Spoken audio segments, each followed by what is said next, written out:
Hi, I'm Tiffany with the Gary and Tiffany Show, and I am here today to show you hamstring stretches specific to low back pain because this is a very special, near and dear to my heart subject. I had low back pain for 5 years after doctors told me that there wasn't anything wrong with me, that I had a bulging disc, and 90% of the population has bulging discs, but only 10% of the people have an issue. So essentially, at 20, I was told by a neurologist that it was in my head. So what we want to tell you is that there's a lot going on other than what other doctors may be able to see, like muscle issues that can't be seen necessarily on imaging and diagnostics that they may send you to for the kind of testing that they normally do. So the kind of stretches that we're going to show you are different from things you might have seen before. They're not just hold for a couple breaths and get up. The stretches that we do and that we teach our clients every day have to do with stretching all the way through muscle tissue and into connective tissue.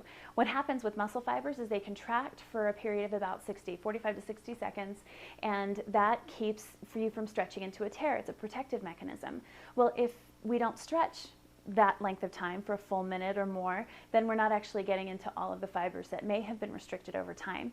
So the stretch that we show people for low back pain has to do a lot with hamstrings and hip flexors. Those are the two stretches that we focus on when someone has had long-term back pain that hasn't resolved and doesn't have any other indication. Typically there is an involvement with the muscles that attach from the top of the leg into the pelvis. So the hamstring stretch in particular, what I suggest clients do is they put their leg over the edge of a couch, like over the edge of the arm of their couch. And what you want to do is make sure to keep your hips square, and you're going to bring your shoulders up and forward toward the wall in front of you, not necessarily just down because that's bending at the waist, but you want to really focus on that hamstring stretch. Now, holding for that length of time is a really, really long time. So you're going to need to watch a clock.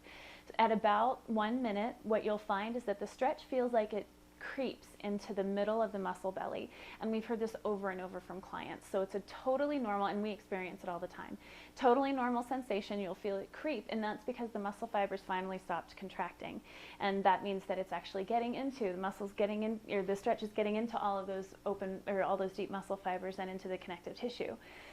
So when you do the hip flexor stretch to balance out the hamstrings, you're just going to do a kneeling lunge. So you'll go down on your knee and kneel forward. Now the trick to this one is making sure to keep your torso upright enough so that you're really getting deep into the abdomen and into that hip flexor.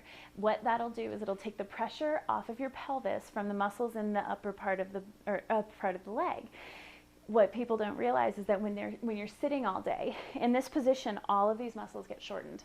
So if you're doing that all day long, as they're in a slack position, everything gets stuck together. So in stretching like this, what you're going to find is that everything just feels a little bit looser, and you're going to gain some advantage over time because those muscles are finally loosening up.